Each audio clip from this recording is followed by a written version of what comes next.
কৃষ্ণ, আমার মনে হয় কপটাসুরের মধ্যে প্রেম জাগ্রত হয়েছে। এবার তুমিই বলো, প্রেমকে শেষ করা কি উচিত হবে?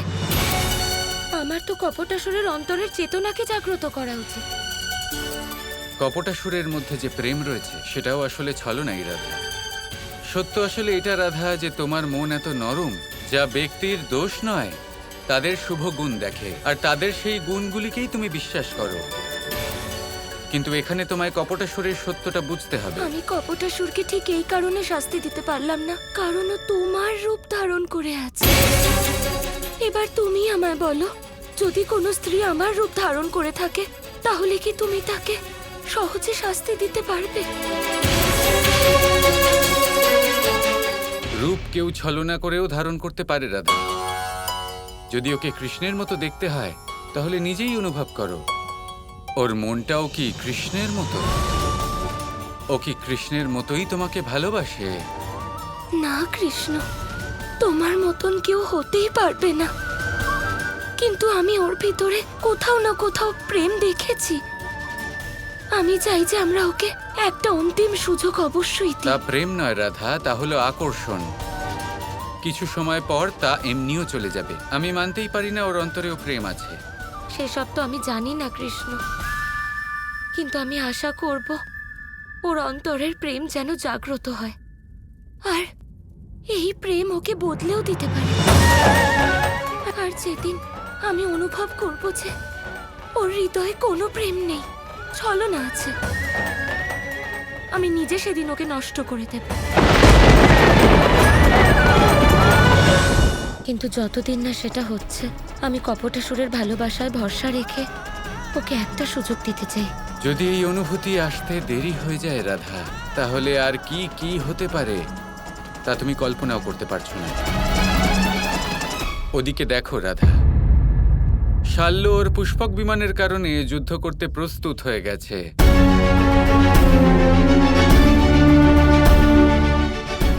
ওই কপটাসুরের কারণে দ্বারকা বিপদে পড়তে পারে রাধা। কৃষ্ণ, আমার পক্ষে যা সম্ভব অবশ্যই করব, কিন্তু কপটাসুরের সমাপ্তিকাল এখনো আসেনি। এবার আমিও দেখতে চাই যে রাধা কি করে। সবকিছু রাধার ওপর নির্ভর করছে, আর রাধাকে কপটাসুর খুব বড় এক দ্বন্দ্বের মধ্যে ফেলে দিয়েছে।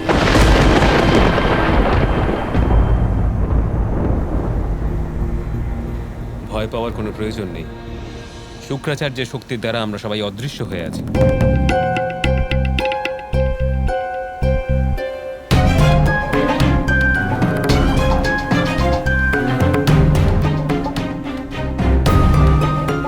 দাঁড়ান, অনুরোধ করছি আপনাদের, লুকোনোর কোনো প্রয়োজন নেই, কারণ আমি আপনাদের দেখতে পাচ্ছি।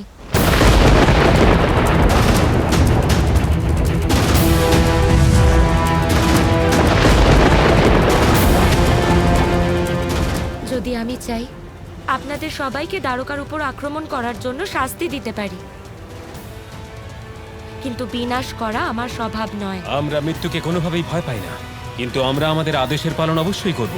আমরা এখান থেকে পুষ্পক বিমান নিয়েই যাব। যদি আপনারা কৃষ্ণের থেকে নিজের পুষ্পক বিমান নিতে আসেন, তাহলে যুদ্ধের কি প্রয়োজন আছে?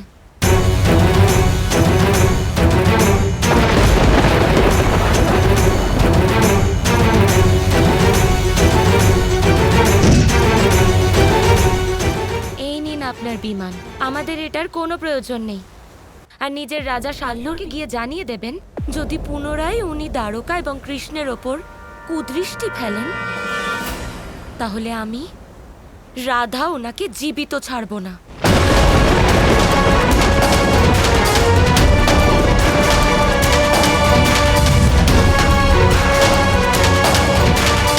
কৃষ্ণ, আমি যুদ্ধ কিছু সময়ের জন্য স্থগিত করে কপটাসুরকে আরো কিছুটা সময় দিলাম। এবার যদিও চায়, তাহলে নিজের অন্তরের প্রেম শুভবোধ জাগ্রত করে সঠিক পথ চয়ন করতে পারে। কৃষ্ণ, কৃষ্ণ, কোথায় আছো তুমি?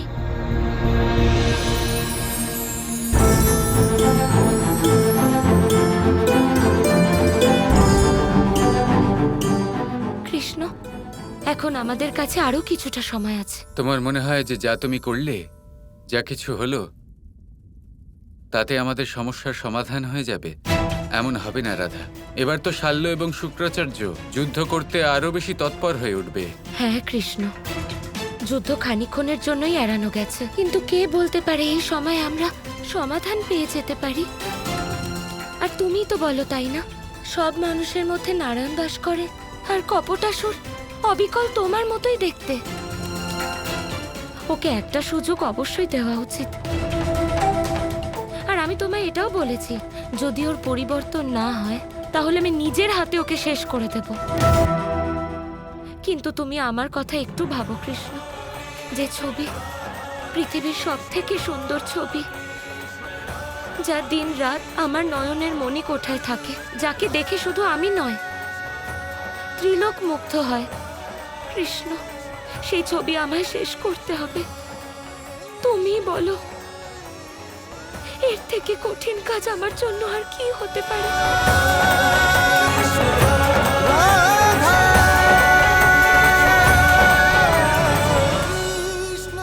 ও শুধুই আমার রূপ ধারণ করেছে রাধা, প্রতিচ্ছবি নয়। প্রতিচ্ছবি তো মনের মধ্যে বাস করে, চোখে নয়।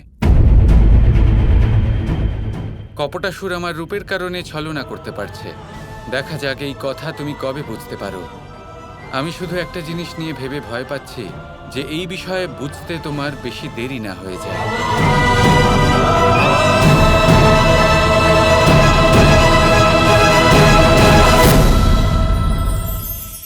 এমন কিছু রয়েছে মানুষের মনে, তাদের জীবনে, এমন এক আবেগ যা সর্বজন বিদিত, যা সবাই জানেন যে উপস্থিত আছে। সেটাকে আমরা সমস্যা বলে থাকি। এমনিতে আমরা সকলেই জানি যে এমন কোনো গৃহ নেই যেখানে মৃত্যুর ছায়া পড়েনি, এমন কোনো বৃক্ষ নেই যার দ্বারা ওষুধ তৈরি সম্ভব নয়, এমন কোনো অন্ন নেই যা সময়ের সাথে বিষ বা অমৃতে পরিণত হতে পারে। এবার এই সমস্যাগুলি কোনো ব্যক্তির জন্য সমস্যা হতে পারে, কিন্তু নিজে থেকে এরা কোনো সমস্যাই নয়। এরা আসে আমাদের সাহায্য করতে, আমাদের কিছু শেখাতে। আপনি নিজেই দেখুন, পর্বতের শিখর থেকে কোনো এক পাখি পড়ে গিয়ে নিজের প্রাণ ত্যাগ করল। সেটা কখন সম্ভব? যখন সেই পাখি ওড়ার চেষ্টাই করে না। তখন যখন কোনো ব্যক্তি জলে পড়ে যান এবং ডুবে গিয়ে নিজের প্রাণ হারান, এর সম্ভাবনা কখন বেশি থাকে? যখন সেই ব্যক্তি সাঁতার কাটার চেষ্টাই করেন না। তখন এই সমস্যা প্রত্যেকের জীবনে থাকবেই, কিন্তু এটা মনে রাখা প্রয়োজনীয় যে কোনো সমস্যা পরিস্থিতির কারণে সমস্যা হয়ে ওঠে না। এই পরিস্থিতি যখন আমাদের সামনে আসে, আমাদের তা কঠিন মনে হয়, আমরা নতমস্তক হয়ে পড়ি, ভয়ভীত হয়ে পড়ি, তার সম্মুখীন হতে পারি না। তখন তা সমস্যার রূপ নেয়।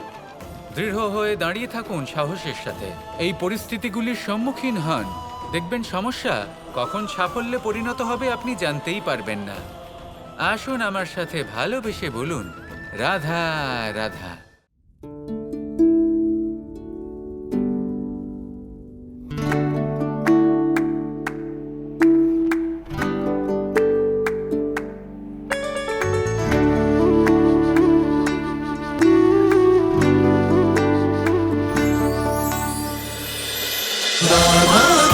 Krishna Krishna Krishna Krishna